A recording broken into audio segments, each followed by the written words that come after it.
This is Super SaaS Bros with Cory and Jayde. Let's jump in.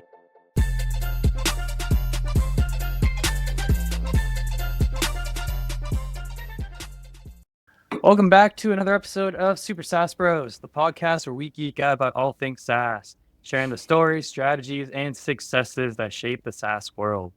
I am your co-host, Jayde Silva, and today I'm thrilled to put the spotlight on my co-host, Cory Silva. What's up, man? What's up? Excited to be on the hot seat and answer as many questions as you have for me today, man. Yeah, homie. So this is kind of what I'm thinking about doing. Pretend you're in the back of an Uber. You got a 15-minute ride to the airport, and the Uber driver asks you, "Who are you? What do you do?" So what would you tell them? Oh my gosh. So I've been struggling with this question for a little while because when someone asks like what you do as an entrepreneur, I don't know about you, but heck, I have like so many things that I do. So I'll try to narrow it down. If this was an Uber driver asking me what I do, the essence of what I do is I help founders. And I do that in a couple different ways. I help them raise capital, I help them find products and services that support their businesses, and I help them with their mindset as well too, because a lot of people struggle with that. But that's kind of where my life has been around. It's just been helping founders be the best versions of themselves, grow their businesses, and like empower them to like impact their communities. So yeah, I help founders. That is the simplest way to describe what I do. I love it. Okay, yeah. So you love to help founders in the tech space and the SaaS space. Talk about like your day to day, right? So a founder comes to you and they're looking for help. What does that kind of look like? Yeah, I mean, like it ultimately depends like what they're looking for. But like my day to day, if I'm like helping out a founder, it could be that they need support on going to market. You know, they're trying to go 0 to 1. They might not know like how to do outreach. They might not know what it actually takes. And we've done it now a few times with our micro SaaS businesses. And so we start having a process down for outreach, for marketing, and even for selling. So Totally. So a lot of founders, they struggle with that. A lot of new ones especially. So a lot of what I'll do is like, I don't know, I've got playbooks and all this sort of stuff that I've learned from other coaches, stuff that we've done, and I just try to share that with them. And if they need support of that, great.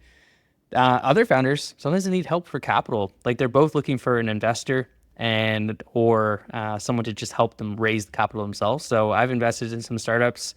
I've helped them raise capital. So usually they're going through like a pre-seed or a seed round, and they need someone to like get all these like small check investors, like the $1,000, $2,000, $5,000 checks, and like round them all up, pool them up into one, and then invest as one entity. So that is like another way that I tend to help them out. And then one other way, man, is actually stuff like this. Like on my other podcast, I enjoy bringing founders on. They talk about their stories, they talk about their offer. And just from that alone, sometimes you can kind of start seeing where some of their problems actually are, as they talk about things that they're working on and things that they want to work on. Because that's always like how I try to frame it. It's like, tell me what you're doing now, tell me where you want to go, tell me why you can't get there. And so, but like in an interview format. So that's how I enjoy helping founders out. Cool, man. So you kind of mentioned your playbook in there, right? So when a founder comes to you, how do you kind of determine, coming out of your playbook, which piece of the puzzle you're trying to kind of put together and which piece you're trying to take out of your playbook to help them? That's a good question. So like a good example actually just came from today. So I had a founder like book a call with me, and they were looking for help. I have a little qualification form that they go through. Nothing glaring from that form was telling me what they needed help with. So I was like, you know what, I'll just jump to this call, try to figure it out. And because like you said, I could pull from all these different areas and playbooks and stuff like that. Like, where do I help them? Right. Yeah. And the conversation started going about like podcasting and content creation and personal branding for founders. And I was like, heck yeah. Like that's the stuff that like I know how to do that stuff. I've been doing it now for a little while.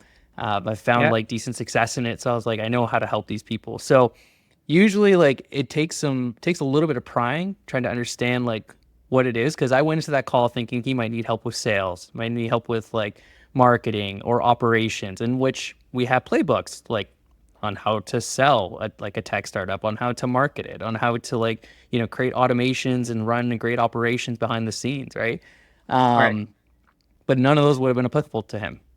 What he wanted to know was like, how do I start a podcast and build a Mm, network of founders, and how do I create a personal brand that like is just screaming from my LinkedIn page or something like that, right? right. So yeah, sometimes it's a little bit of digging, right? Every conversation you kind of just have to dig a little further about like what exactly their actual pain points are. Yeah. Because yeah, what they're saying initially might not actually be it, because he started talking about things he did, all this other jazz, and then it was just literally one little thing that he said, and I just like pressed my thumb into it because that was the pain Right. point, Right. right? And like See, that's to yeah, it was really, so that's like you have to press your thumb into it, let them sit in their pain a bit, and just understand like how painful that actually is, right? yeah, totally. And Yeah, I think, when somebody is looking for, a coach in this yeah, space, right, to try and bring them guidance, um, it's funny that you're telling this story because you're almost trying to kind of like the analogy I said, put the puzzle together and find that missing piece.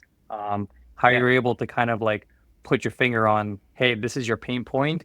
And at times, most times, I mean, I struggle with this myself. Don't really know what the pain point is, and it's such a valuable skill for for someone to go to a coach like you and just talk about their story, right? Like, this is where he talked about a story, kind of what he wanted, kind of where he wanted to get to, yeah, and you're able to kind of read between the lines to see like, this is actually what you're doing. This is what you should be doing. This is the pain point you're actually facing. And yeah. that's a huge, huge unlock for any developer, for anybody trying to build SaaS, for any founder. Um, so kudos to you, dude, because that's well worth it. So, Yeah, man. um, and so let's kind of like shift a little bit because we talked about founders, kind of talked about your backstory. Yeah, Um, but this is a SaaS podcast, so let's kind of dive a little bit into yeah, SaaS. yeah, So man. I'm curious because we have our own conversations kind of off the podcast, but Yep, tell the people you're SaaS visionary, right? Like fast forward 5 years from today, right? Where do you yep. see SaaS in 5 years? What new innovations and trends do you see? How do you see SaaS kind of changing the game in 5 years? Man, great question. Because like SaaS has already changed the game in the last like 2 decades, right? So how it's going to change into the future? I think one big trend that obviously we're seeing right now is there's just so much Gen AI SaaS, like so much, right? Yeah, And yeah, even a lot of what we do is also very similar to that, right? And so it is part of that trend right now. But what I think we're going to start seeing um, in the future is I think we're going to see a huge consolidation of all these Gen AI SaaS businesses.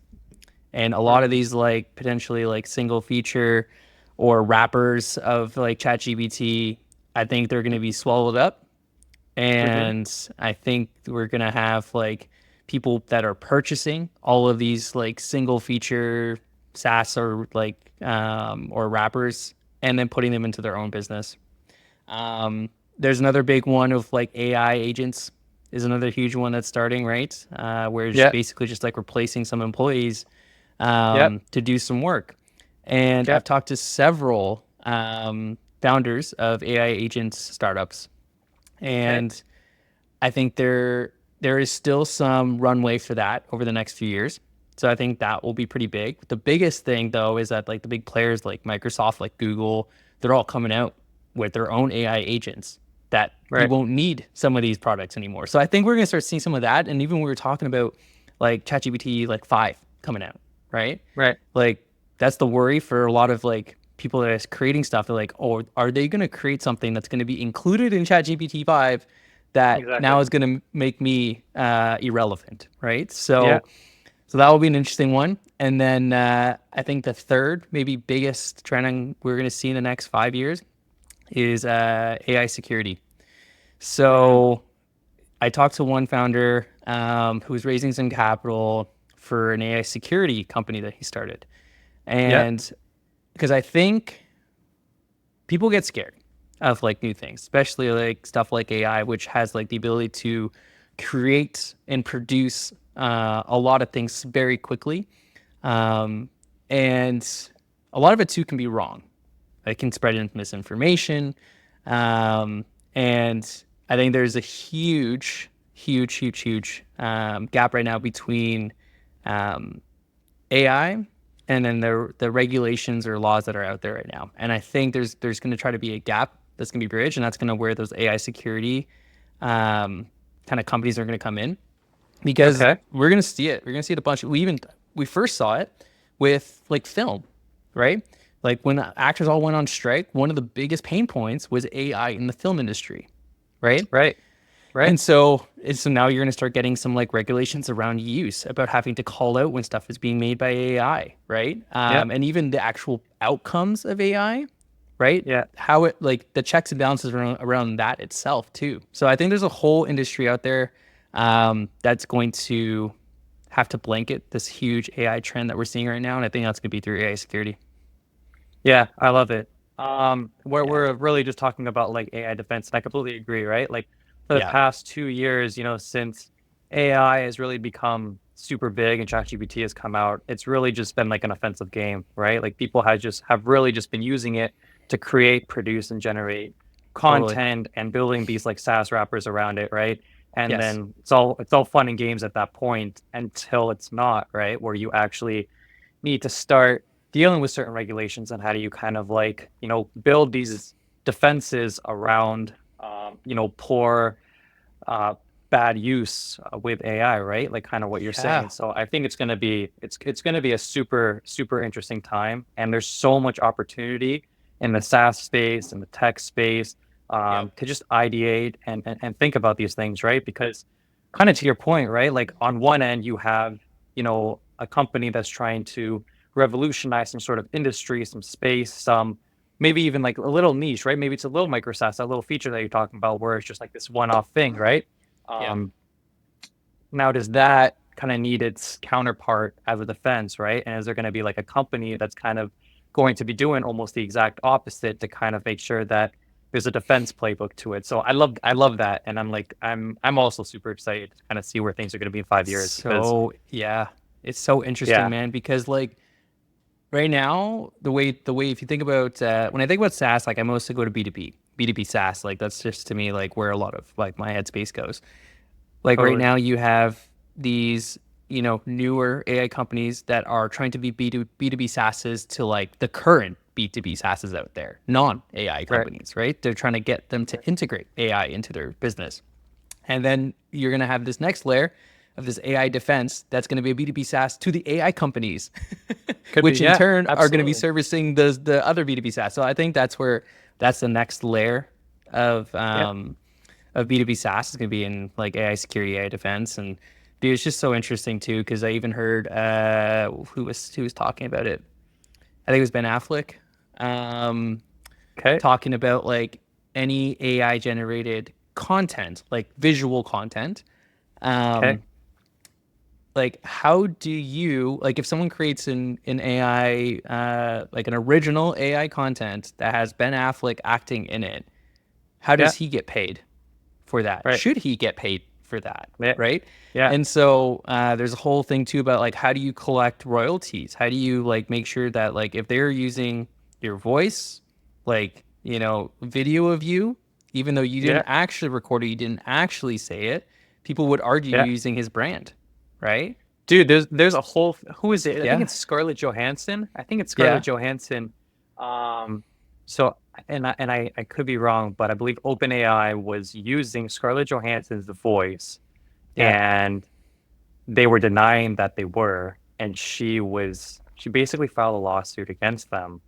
yeah, And this is exactly what you're saying, right? Like one, permissions, right? Not even like first it starts off with permissions, and yeah, then if there is a yes, like how do you kind of capitalize on it, right? How do you monetize on it as someone in the film industry?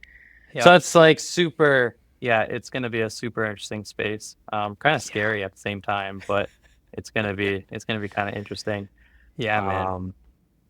So I don't know. I think in 5 years, I completely agree with you, man. I think there's going to be a lot of defense AI. I think there's going to be a lot of like single features, where SaaS is kind of like built around the kind of solving one problem.